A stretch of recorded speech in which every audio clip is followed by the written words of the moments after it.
Araw-araw na mga salita ng Diyos. Sa pagpapatuloy, ang pag-uusap tungkol sa mga salita ng Diyos ang prinsipyong dapat mong sundin sa iyong pagsasalita. Karaniwan, kapag nagsasama-sama kayo, dapat kayong magbahaginan tungkol sa mga salita ng Diyos na ginagamit ang mga salita ng Diyos bilang nilalaman ng inyong mga pag-uusap na pinag-uusapan kung ano ang alam ninyo tungkol sa mga salitang ito, kung paano ninyo isinasagawa ang mga ito at kung paano gumagawa ang banal na Espiritu. Basta't nagbabahagi ka ng mga salita ng Diyos, paliliwanagin ka ng banal na Espiritu. Ang pagkakamit ng mundo ng mga salita ng Diyos ay nangangailangan ng pakikipagtulungan ng tao. Kung hindi mo ito papasukin, walang paraan ang Diyos upang gumawa. Kung ititikom mo ang iyong bibig at hindi ka magbabahagi tungkol sa kanyang mga salita, wala siyang paraan para paliwanagin ka. Tuwing hindi ka naman abala, magbahagi ka tungkol sa mga salita ng Diyos at huwag basta mag-abala sa walang kabuluhang pagdadaldalan. Hayaan mong mapuspos ng mga salita ng Diyos ang buhay mo, saka ka lamang magiging isang tapat na mananampalataya. Hindi mahalaga kung mababaw ang iyong pagbabahagi. Kung walang kababawan, hindi magkakaroon ng kalaliman. Kailangan ay may isang proseso. Sa pamamagitan ng iyong pagsasanay, maiintindihan mo ang pagpapalinaw ng banal na Espiritu sa iyo at kung paano mas epektibong kainin at inumin ang mga salita ng Diyos. Pagkaraan ng isang agwat ng pagsisiyasat, papasok ka sa realidad ng mga salita ng Diyos. Kung matibay kang nagpasyang makipagtulungan, saka mo lamang matatanggap ang gawain ng banal na Espiritu. Sa mga prinsipyo ng pagkain at pag-inom ng mga salita ng Diyos, ang isa ay may kaugnayan sa kaalaman at ang isa pa ay sa pagpasok. Aling mga salita ang dapat mong malaman? Dapat mong malaman ang mga salitang may kaugnayan sa mga pangitain, tulad ng yaong mga may kaugnayan sa kung aling kapanahunan ang napasok na ngayon ng gawain ng Diyos. Ano ang nais makamit ng Diyos ngayon?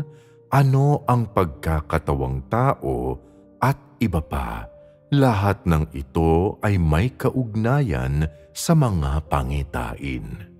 Ano ang ibig sabihin ng landas na dapat pasukin ng tao? Tumutukoy ito sa mga salita ng Diyos na dapat isagawa at pasukin ng tao.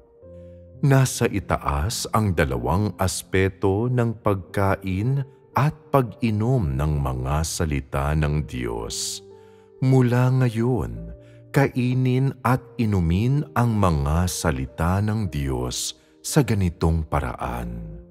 Kung mayroon kang malinaw na pagkaunawa sa kanyang mga salita tungkol sa mga pangitain, hindi na kailangang patuloy na magbasa sa lahat ng oras. Napakahalagang kumain at uminom ng iba pang mga salita tungkol sa pagpasok, tulad ng paano ibaling ang puso mo sa Diyos, paano patahimikin ang puso mo sa harap ng Diyos, at paano talikdan ang laman. Ito ang mga bagay na dapat mong isagawa. Kung hindi mo alam kung paano kainin at inumin ang mga salita ng Diyos, imposible ang tunay na pagbabahagi. Kapag alam mo na kung paano kumain at uminom ng kanyang mga salita, kapag naintindihan mo na kung ano ang mahalaga, magiging malaya ang pagbabahagi at anumang issue ang dumating, magagawa mong ibahagi at maintindihan ang realidad. Kung kapag nagbabahagi ng mga salita ng Diyos, wala kang realidad, hindi mo pa naiintindihan kung ano ang mahalaga, na nagpapakita na hindi mo alam kung paano kumain at uminom ng mga salita ng Diyos. Maaaring nakakapagod para sa ilan ang pagbabasa ng mga salita ng Diyos na hindi isang normal na kalagayan. Ang normal ay hindi mapagod kailanman sa pagbasa sa mga salita ng Diyos, palaging mauhaw para sa mga ito at palaging iniisip na mabuti ang mga salita ng Diyos. Ganito kumain at uminom ng mga salita ng Diyos ang isang taong tunay na nakapasok. Kapag nadarama mo na ang mga salita ng Diyos ay masyadong praktikal at siya mismong dapat pasukin ng tao, kapag nadarama mo na napakalaking tulong at kapakipakinabang sa tao ang kanyang mga salita at na ang mga ito ang panustos sa buhay ng tao, ang banal na Espiritu ang nagbibigay sa iyo ng damdaming ito at ang banal na Espiritu ang umaantig sa iyo. Pinatutunayan nito na ang banal na Espiritu ay gumagawa sa iyo at na hindi ka pa tinalikuran ng Diyos. Ang ilang tao na nakikita na ang Diyos ay laging nagsasalita ay nagsasawa sa kanyang mga salita at iniisip na walang kahihinatnan kung basahin man nila ang mga ito o hindi, na hindi isang normal na kalagayan. Wala silang pusong nauuhaw na makapasok sa realidad at ang gayong mga tao ay hindi nauuhaw ni nagpapahalaga na magawa silang perpekto. Tuwing nasusumpungan mo na hindi ka uhaw sa mga salita ng Diyos, nagpapakita ito na hindi normal ang iyong kalagayan.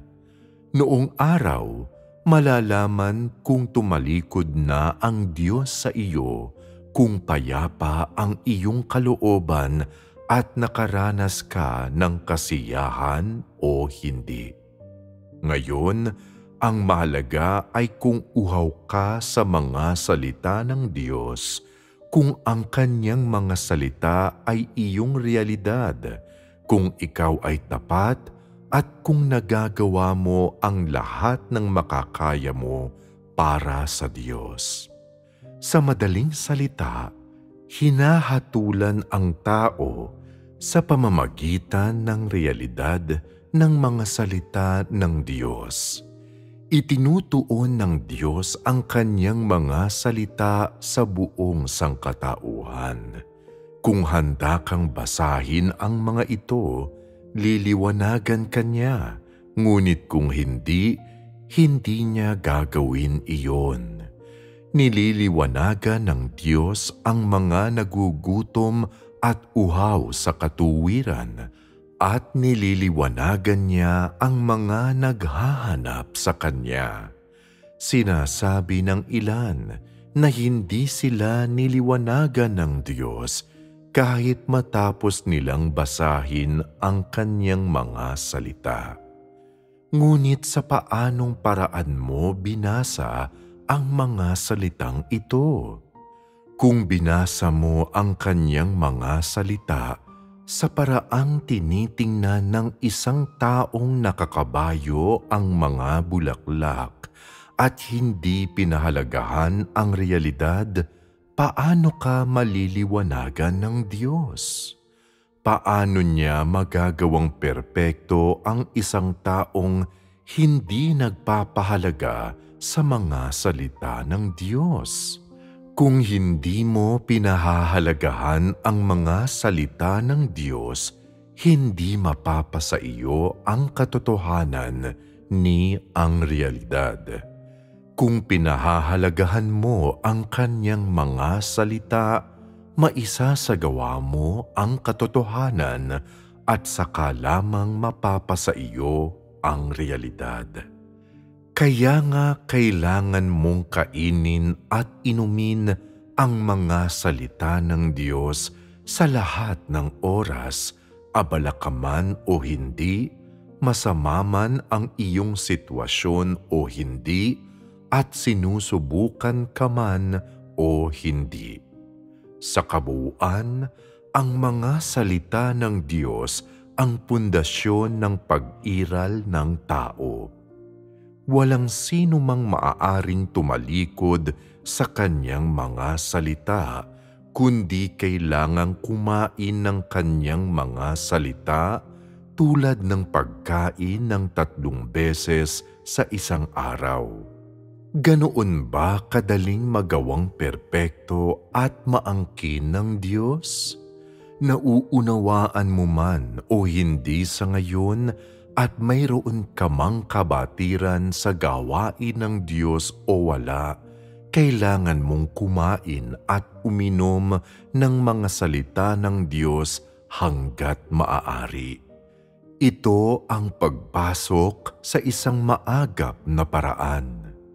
Matapos basahin ang mga salita ng Diyos, magmadaling isagawa kung ano ang kaya mong pasukin at pansamantalang isantabi kung ano ang hindi mo kayang pasukin. Maaaring marami sa mga salita ng Diyos ang hindi mo maunawaan sa simula, ngunit pagkaraan ng 2 o 3 buwan, marahil ay kahit 1 taon, mauunawaan mo ito. Paano mangyayari ito? Ito ay dahil hindi magagawang perpekto ng Diyos ang mga tao sa loob ng 1 o 2 araw. Madalas, kapag binasa mo ang kanyang mga salita, maaaring hindi mo ito maunawaan kaagad. Sa sandaling iyon, maaaring tila mga salita lamang ang mga iyon. Kailangan mong maranasan ang mga iyon ng ilang panahon bago mo maunawaan ang mga iyon. Dahil napakarami ng nasabi ng Diyos, dapat mong gawin ang lahat upang kainin at inumin ang kanyang mga salita, at pagkatapos hindi mo namamalayan, mauunawaan mo ang mga ito, at hindi mo namamalayan, liliwanagan ka ng banal na Espiritu. Kapag nililiwanagan ng banal na Espiritu ang tao, madalas ay lingid ito sa kaalaman ng tao. Nililiwanagan at ginagabayan ka niya kapag ikaw ay nauuhaw at naghahanap. Ang prinsipyo kung paano gumagawa ang banal na Espiritu ay nakasentro sa mga salita ng Diyos na iyong kinakain at iniinom. Lahat ng hindi nagpapahalaga sa mga salita ng Diyos at palaging iba ang saloobin tungkol sa kanyang mga salita, na naniniwala sa kanilang magulong pag-iisip na walang halaga kung binabasa nila ang kanyang mga salita o hindi, ay yaong mga walang realidad. Hindi makikita ang gawain ng banal na espiritu ni ang kaliwanagang hatid niya sa gayong tao. Ang mga taong katulad nito ay nagpapadala lamang sa agos, mga mapagpanggap na walang totoong mga kakayahan tulad ni Mr. Nanguwo sa talinghaga.